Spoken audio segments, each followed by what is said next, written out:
Hello everybody! Welcome to my channel. Saan nga ba matatagpuan ang dental clinic dito sa Beersheba? Cover ba siya ng Clalit na binabawas sa ating sahod dito sa Israel?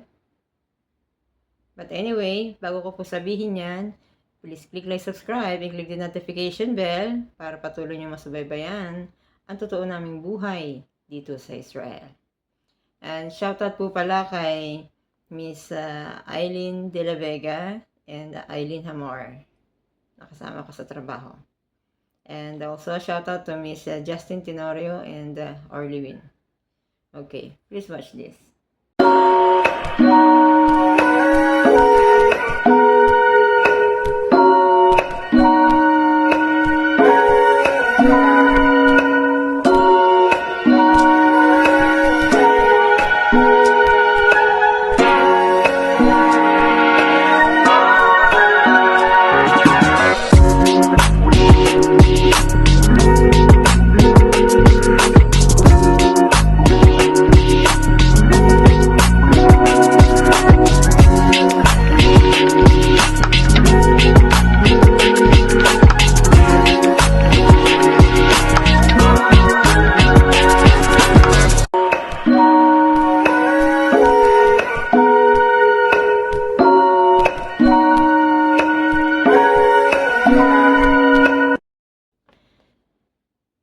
Anyway, kung kayo po ay magbabiyahe sa amang lugar at papunta kayo ng Beersheba, may matatanaw kayong napakataas na building, lalo na sa gabi.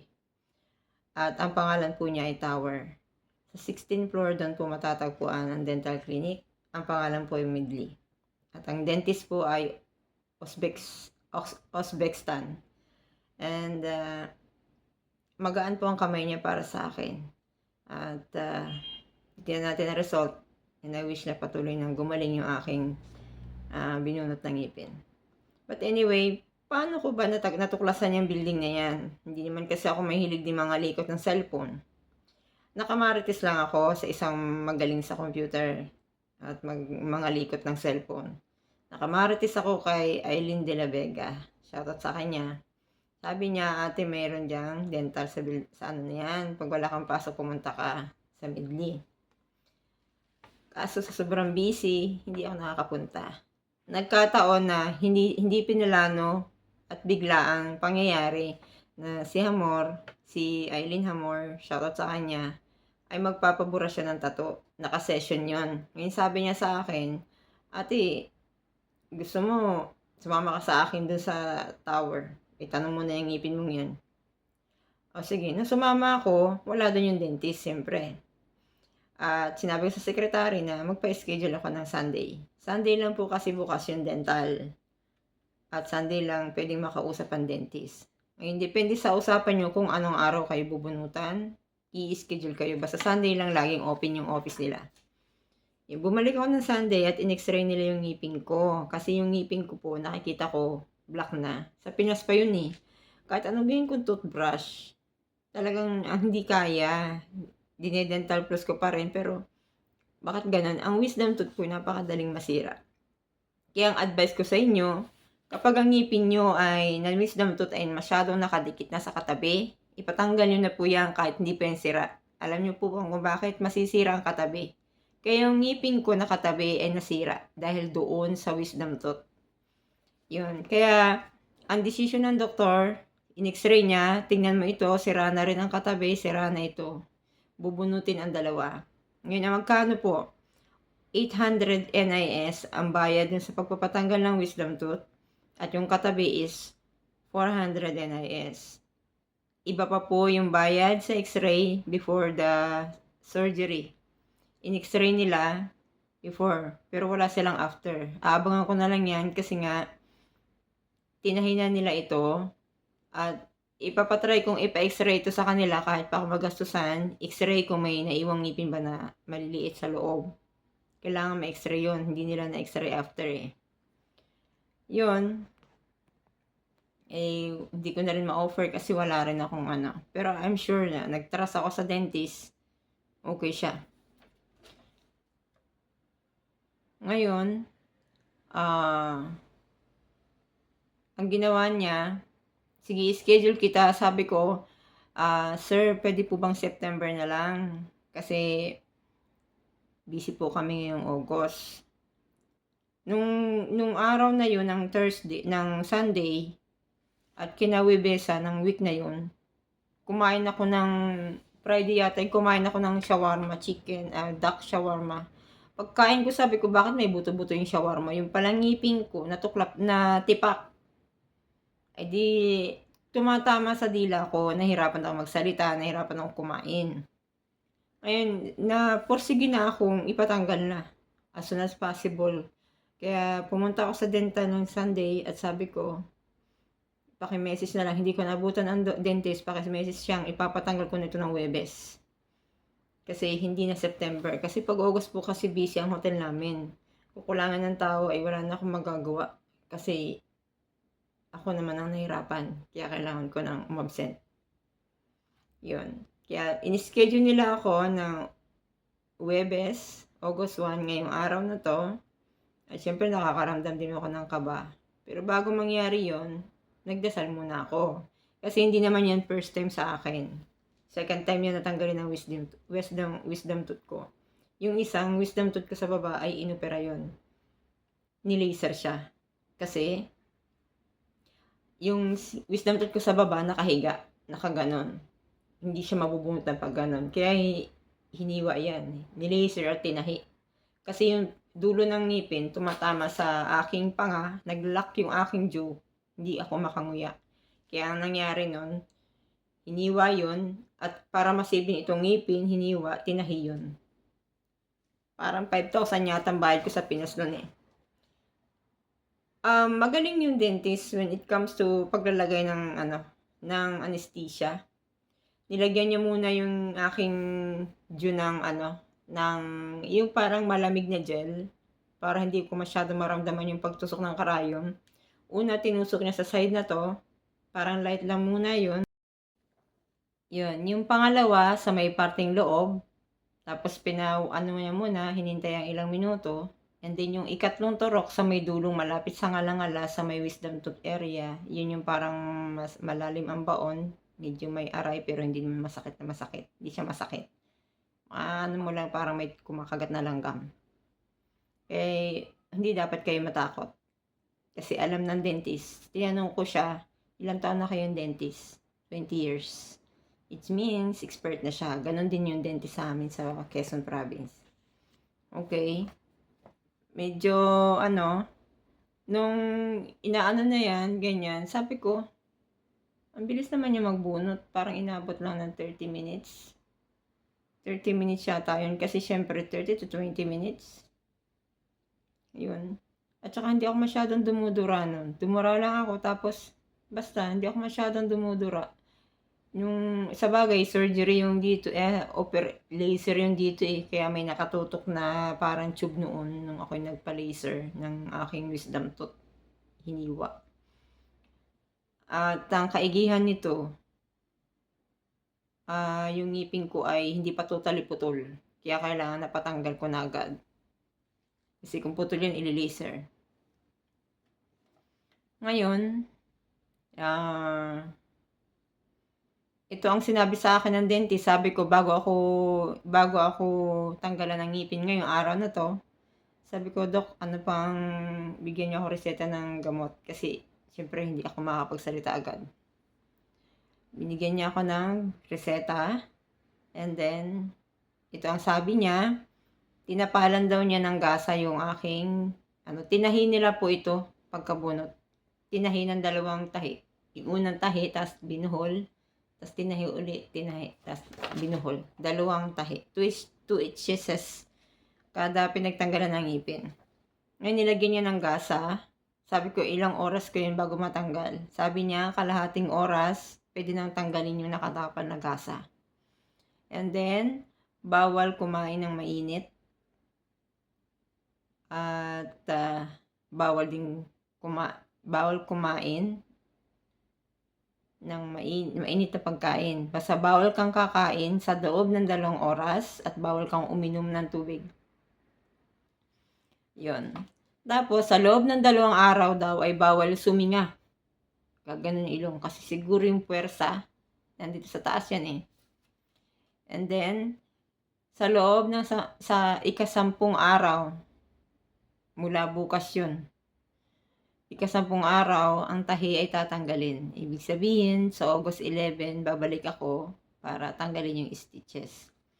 Ngayon, pwede akong kumain.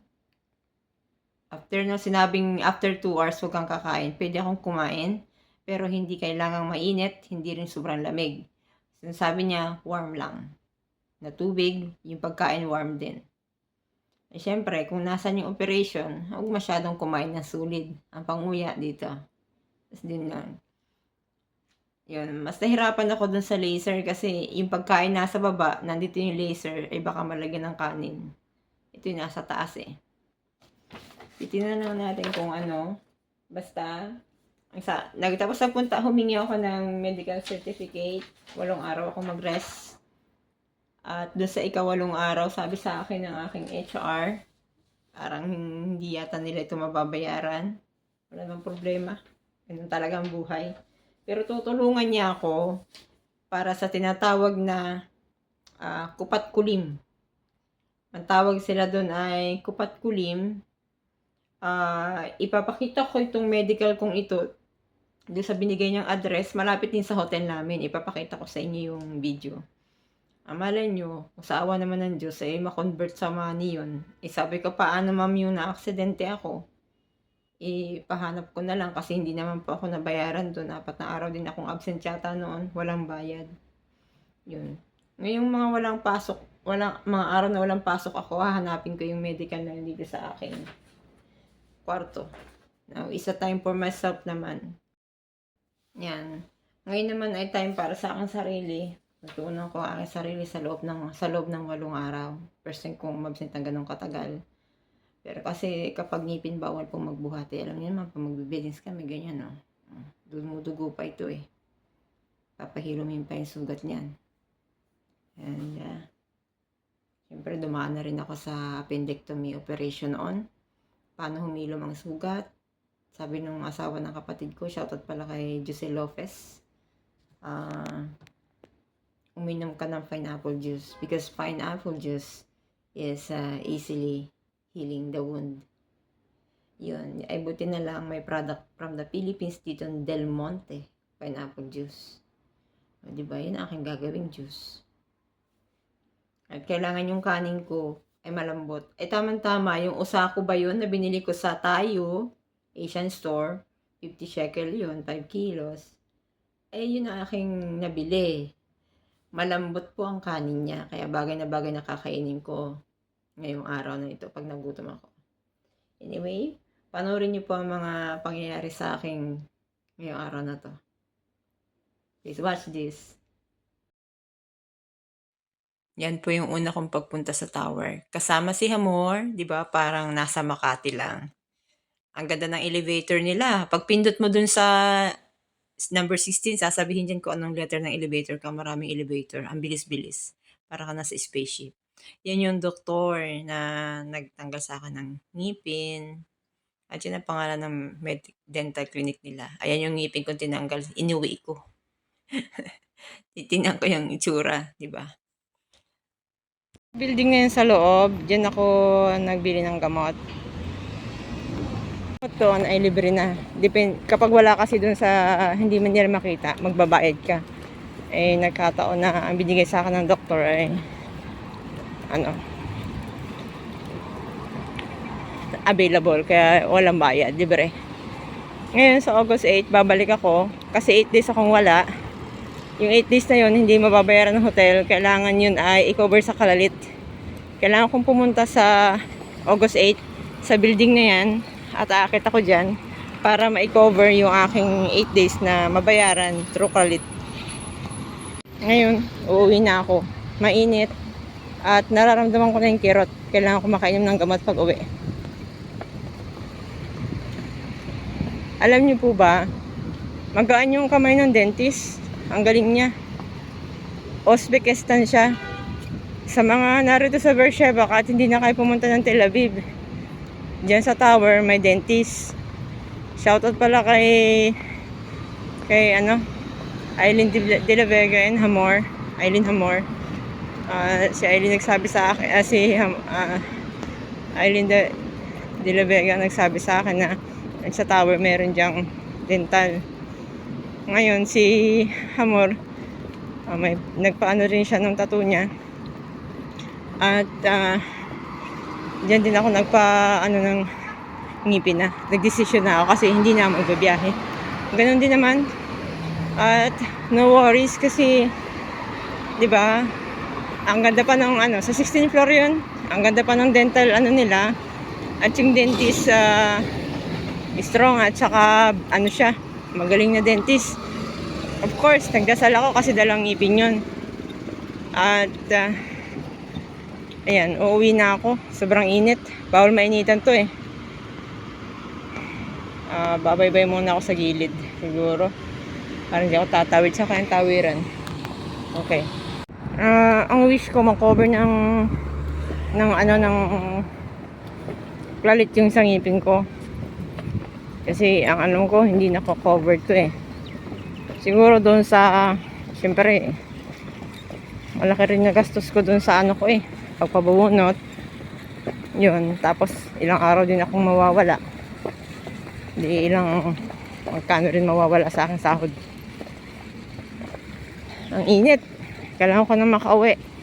At bawal sa aking mainitan ngayon. 2 days akong mag-rest. 2 days akong hindi mainitan. Yan po pala yung nireseta sa akin ng doktor. Sa pamamagitan po niya, may tinawagan po yung doktor as binanggit yung pangalan ko at sinabi niya Pilipina ako. Hindi ko alam kung saan siya tumawag.